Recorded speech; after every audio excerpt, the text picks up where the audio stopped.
Hello friends, कैसे आप सब लोग and thanks for watching my channel.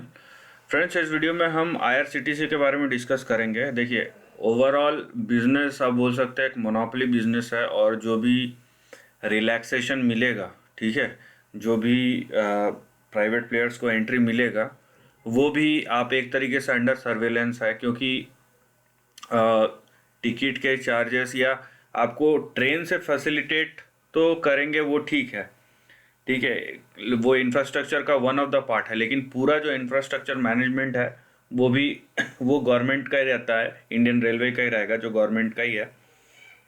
और बाकी के इंफ्रास्ट्रक्चर से जो जितने भी चीज़ें बिल्डअप होंगी इंफ्रास्ट्रक्चर में, जो भी डेवलपमेंट होगा, ठीक है, तो जितने भी ट्रैवलर्स हैं उनको फैसिलिटेट करने के लिए वो पूरा जो रेवेन्यू का पार्ट रहेगा वो आईआरसीटीसी के पास ही रहेगा, राइट। अब देखते हुए नो डाउट कि अगर आप लॉन्ग टर्म में देखते हैं तो बिजनेस में आपको दम नज़र आता है, ठीक है। और इसके पीछे लॉजिक है कि हमारा जो डेमोग्राफिक्स है ना, ये एक बहुत बड़ा फैक्टर प्ले इन करता है इसके पीछे, राइट।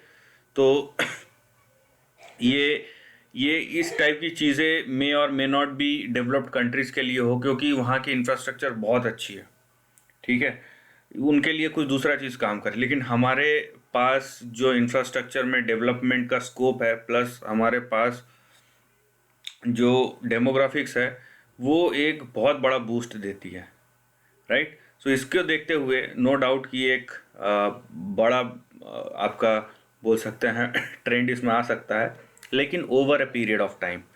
ये ऐसी कंपनी नहीं है, क्योंकि हार्डली 10% का ही आपको फ्लोट मिलेगा, बाकी सब इंस्टीट्यूशन और गवर्नमेंट के पास ही है। तो 10% भी मैंने ज़्यादा ही बोल दिया, तो जो भी होता है उसी में होता है। सो यहाँ पे प्रॉब्लम क्या है, यहाँ पे प्रॉब्लम है हमारे पास डेटा ज़्यादा नहीं है, तो हम जो भी एनालिसिस करेंगे डेटा के अंदर ही रह के कर सकते हैं। ये फ़िलहाल एक रिस्ट्रिक्शन है, आप एक तरीके से बोल सकते हैं। तो जैसे जैसे डेटा डेवलप होगा हमारा चार्ट भी डेवलप होगा, लेकिन हम यहाँ पे कोशिश करेंगे कि जिस तरीके से हमारा चार्ट है, जितना डेटा है उसको हम कैसे यूटिलाइज करें। नाउ ये इसका लॉन्ग टर्म चार्ट है। अगर हम इस चार्ट को देखते हैं तो हमारे हमारे पास जो है क्लियर बाउंड्री नज़र आता है, ठीक है। अब यहाँ पे देखिए, यहाँ पे आपको एक बाउंड्री नज़र आएगा और इसके बीच में घूम रहा है, ठीक है। नीचे का बाउंड्री कहाँ पे है, 862, और ऊपर का बाउंड्री कहाँ पे है, 1998 2000 बोल लीजिए, इसके बीच में ही है। यहाँ तक आया, ऊपर गया, अभी कंसोलिडेट कर रहा है। आप चाहे तो इसको सपोर्ट की तरह ले सकते हैं, मतलब बड़े ट्रेंड के अंदर छोटा ट्रेंड, इस तरीके से। और यहाँ पे देखिए, अभी आपको पता चलेगा कि आपका रेंज कहाँ पे है, राइट। सो 1300 यहाँ पे, और ऊपर है आपका 1600। तो आपका ओवरऑल रेंज 860 से 1998 2000 है, उसके बीच में 1300 से 1600 का करेंट रेंज है।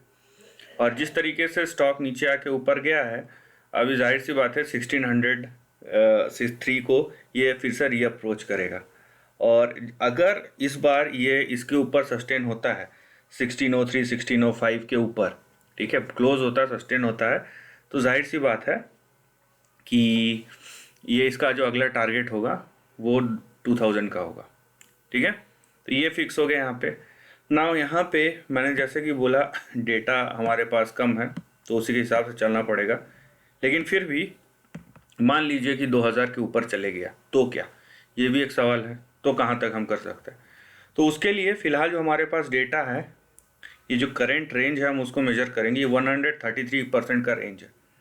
तो अगर ये 2000 के ऊपर जाता है, 2000 रुपये के ऊपर ब्रेकआउट दे के जाता है, तो हम कम से कम 133% इसका एक्सपेक्ट कर ही सकते हैं। हाँ, ये है कि अब ये कितने दिन में आएगा, ये जो है ये थोड़ा सा समय लग सकता है, क्योंकि ये छोटी मोटी कंपनी नहीं है। और इसका क्योंकि ये इसका फ्लोट इतना कम है, अगर ख़रीदने पे आए लोग तो फिर ये कहीं बहुत तेज़ी से जा सकता है। लेकिन बात यह है कि, और ये शायद एफ एंड ओ में अगर इंक्लूड हो रहा है तब तो फिर आप देख लीजिए कितना तेज़ी से भागेगा। तो अगर ये 2000 के ऊपर जाता है तो यहाँ पे हमारा जो बड़ा टारगेट अगला आ सकता है वो 4500 का आ सकता है। लेकिन क्योंकि हम लॉन्ग टर्म के बारे में डिस्कस कर रहे हैं तो उसको आप उसी तरीके से रखिए कि इसको टाइम लगेगा। लेकिन सबसे इम्पोर्टेंट बात क्या है, हमारा जो कैलेंडर ईयर था, पिछला कैलेंडर ईयर 2020 सबसे वर्स्ट हिट सेक्टर था। अब जब खुलेगा 2021 में अनलॉक होगा तो मोस्ट फेवर सेक्टर भी हो सकता है, राइट। और जैसे कि बातें चल रही है ट्रैवल एंड टूरिज्म में, तो फास्ट मूवमेंट शॉर्ट टर्म में तो कब शुरू होगा वो नहीं बता सकते, लेकिन over a period of time अगर 6 महीना आप 1 साल इस तरीके का इससे लंबा होराइजन देख रहे हैं तो जाहिर सी बात है लेवल्स आपको यहाँ पे पता चलते हैं। तो यहाँ पे आपको ये रेंज समझ में आ गया। और शॉर्ट टर्म में अगर हम जाएंगे, इसका डेली चार्ट आप देखिए, डेली चार्ट में भी आपको रेंज में आप उसी रेंज को लेके चल सकते हैं क्योंकि इसमें डेटा ज़्यादा नहीं है तो हम एक्स्ट्रा रेंज कहाँ से जनरेट करेंगे। तो डेली चार्ट का मैं आपको बता देता हूँ। यहाँ पे डेली चार्ट में अगर हम देख रहे हैं यहाँ पे, तो ये देखिए आपको 2 लेवल्स नज़र आएंगे। मैं इसको भी छोटा कर देता हूँ, ये इसकी ज़रूरत नहीं है, आपको चाहिए तो थोड़ा बैक जाके देख सकते हैं, ठीक है। अभी देखिए, अभी अपना जो छोटा रेंज है वो किस तरीके का है। यहाँ पे है हाई, यहाँ पे है, यहाँ पे है, ठीक है। तो यहाँ पे देखिए आपके 2 इमीडिएट सपोर्ट्स है। पहला है 1425, उसके बाद है बड़ा 1300 पे। ऊपर की तरफ पहला टारगेट है 1600 का, लेकिन रेंज के अंदर ही ये तो 2000 का है। उसके बीच में भी आप देखिए 1600 क्रॉस हुआ तो 1816 और 1816 क्रॉस हुआ तो 1998 या 2000 का बड़ा लेवल आपको दिखाई दे सकता है। तो बात यह है कि शॉर्ट टर्म में मोमेंटम कब शुरू होगा, लेकिन जिस तरीके का यहाँ पे प्राइस मूवमेंट है, अब 1 हफ्ते बाद शुरू हो, 1 महीने बाद शुरू हो, ये तो पता नहीं, लेकिन जो बेस फॉर्मेशन है वो बहुत अच्छा है। और यहाँ पे क्योंकि ये होल्ड कर रहा है तो यहाँ पे बहुत चांसेस है कि ये ऊपर की तरफ ही जाएगा। तो शॉर्ट टर्म में नीचे के आपके 2 सपोर्ट है 1425, 1300 और ऊपर के 3 टारगेट है रेंज के अंदर 1600, 18 एंड 1998।